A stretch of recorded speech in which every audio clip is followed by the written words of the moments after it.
A 25 de julho de 1415 saiu de Lisboa uma grande frota liderada pelo rei de Portugal, Dom João I.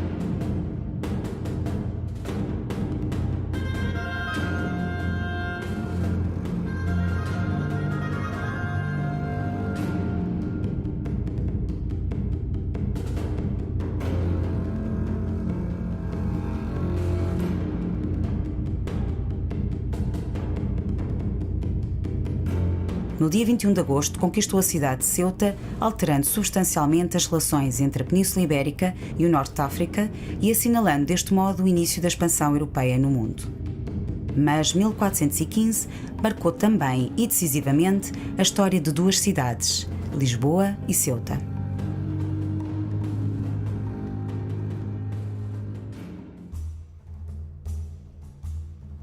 Antes de 1415, Lisboa era uma cidade centrada na colina do Castelo de São Jorge, a velha alcáçova islâmica que as tropas do primeiro rei de Portugal tinham conquistado em 1147.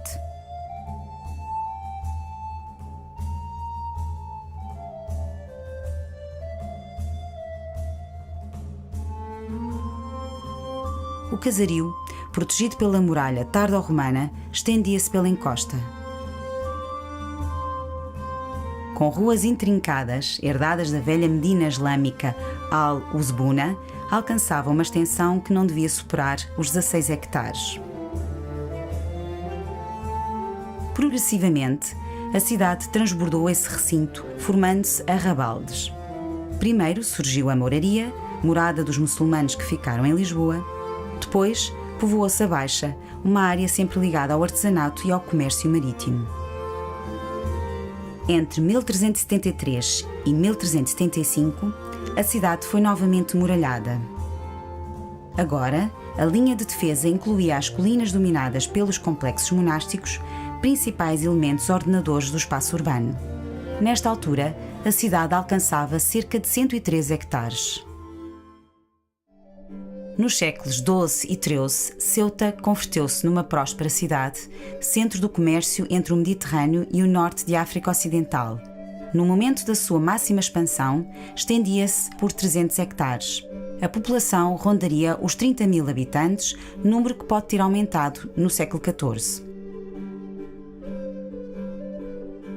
A Medina de Ceuta, onde se encontravam alguns dos mais importantes edifícios, ocupava a zona mais estreita da Península Ceuti.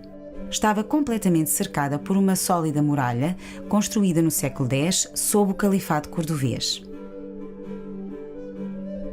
Surgiram logo arrabaldes. O exterior concentrava as mais importantes atividades artesanais, estendendo-se até Afrague, a cidade construída em 1328 pelos Mirínidas. A este, a população ocupou primeiro as zonas mais baixas da Baía Norte, alcançando depois as mais elevadas a sul. Mais afastado estava Yahal al-Mina, rodeado de muralhas, de onde se controlava o Estreito de Gibraltar. A expansão portuguesa acelerou extraordinariamente o crescimento de Lisboa, sobretudo na frente marítima, em áreas como Cata-que-Farás, hoje o Cais do Cedré, onde se desenvolveu intensa atividade naval, artesanal e comercial. O surto urbano atingiu particularmente expressão no lado ocidental da cidade, primeiro em urbanizações ainda dentro das muralhas, depois na encosta da Vila Nova de Andrade, hoje o Bairro Alto. Assim, no século e meio após 1415, a população lisboeta duplicou. Por oposição, a Ceuta portuguesa, encravada em território muçulmano, reduziu-se radicalmente. Os arrabaldes sofreram um progressivo abandono, sendo utilizados como hortas e pastagens destinadas a suprir as necessidades da população. Este facto provocou um lento enterramento das estruturas islâmicas, que por isso se conservam excepcionalmente. Os portugueses estabeleceram-se na antiga Medina, um espaço de apenas 8 hectares, mais fácil de defender, com uma população de 2.000 a 2.500 homens. Neste contexto, a defesa adquiriu em Ceuta uma importância decisiva. As muralhas herdadas da época islâmica foram reparadas parcialmente, mantendo a sua estrutura. Na viragem dos séculos XV e XVI, o desenvolvimento da artilharia pirobalística obrigou a adaptá-las aos novos desafios da arte da guerra.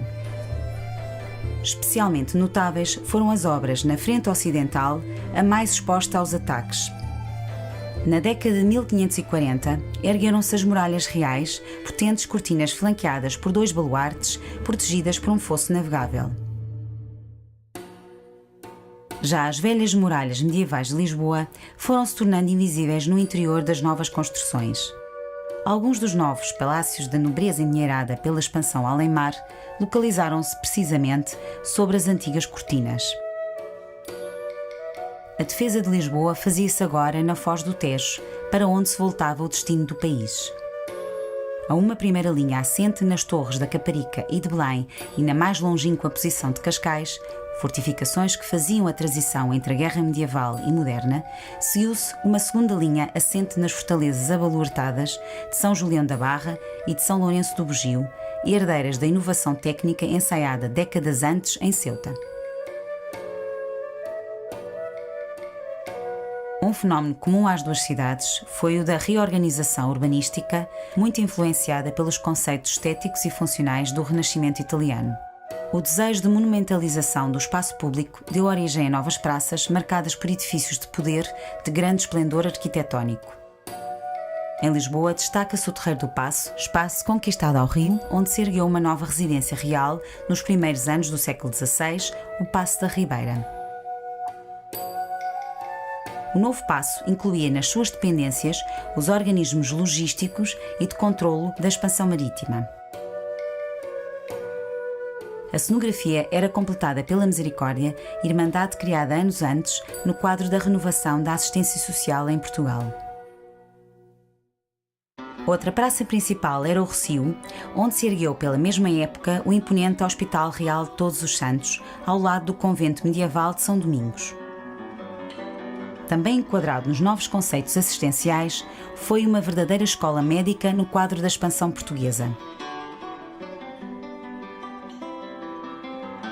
Em Ceuta, foram aplicados conceitos semelhantes com a abertura de uma grande praça, hoje chamada de África, em torno da qual se dispunham os principais poderes da cidade, como ainda hoje acontece.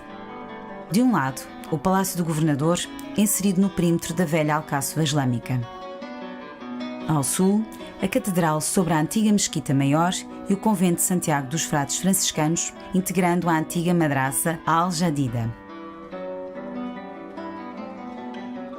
Ao norte, a Igreja de Nossa Senhora de África, albergando a imagem enviada pelo infante Dom Henrique, que ainda hoje sustenta nas mãos o hálio, símbolo do arrojo do primeiro capitão português, Dom Pedro de Menezes, que aceitou comandar a cidade com meios muito precários face aos enormes desafios militares.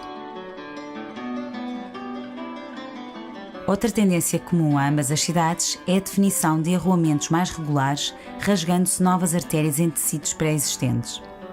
Em Lisboa, destacam-se a Rua Nova dos Mercadores e a Rua Nova del Rei, a primeira paralela à Frente Marítima e a segunda ligando as duas principais praças, o Terreiro do Paço e o Rossio. Nota-se nestas novas artérias uma preocupação pela fluidez da circulação, eliminando-se balcões avançados e poiais, bem como um novo espírito de higienização através do seu calcetamento e introdução de sistemas de canalização para esgotos. Em Ceuta, a informação é mais escassa, embora estas tendências pareçam estar presentes. O sistema viário tinha como principal eixo a Rua Direita, a atual Calle Jaudenes, complementada por ruas paralelas e travessas às muralhas, com ponto quarteirões bastante regulares. Às novas formas urbanas corresponderam novos hábitos, mercê também das vias abertas pelo comércio oceânico. A arqueologia testemunha as mutações nas redes de abastecimento às duas cidades após 1415. Lisboa, que recebera anteriormente produtos oriundos preferencialmente de regiões europeias como a Flandres, a Inglaterra, a Bretanha ou o sudoeste francês, viu no século XV intensificarem-se os laços com o sul peninsular, além do noroeste italiano ou a Renânia, surgindo no século XVI as porcelanas chinesas, símbolo desta economia planetária. Ceuta, que no século XIV recebera objetos de várias partes do mundo islâmico, especialmente do reino nazarí de Granada, com o qual mantinha intensas relações comerciais, passou em 1415 a ser abastecida pela Casa de Ceuta, um organismo instalado na Ribeira de Lisboa que tinha por missão o seu provimento. A proximidade com a Andaluzia acabou por converter esta região num grande centro abastecedor de Ceuta, como atestam os achados cerâmicos. A integração da cidade nas redes comerciais transoceânicas é testemunhada pelos achados de objetos italianos, centro-europeus, portugueses e asiáticos, embora estes últimos de forma minoritária. Também se evidenciam no registro arqueológico cerâmicas modeladas à mão, possivelmente de origem local, sugerindo trocas com as populações norte-africanas vizinhas.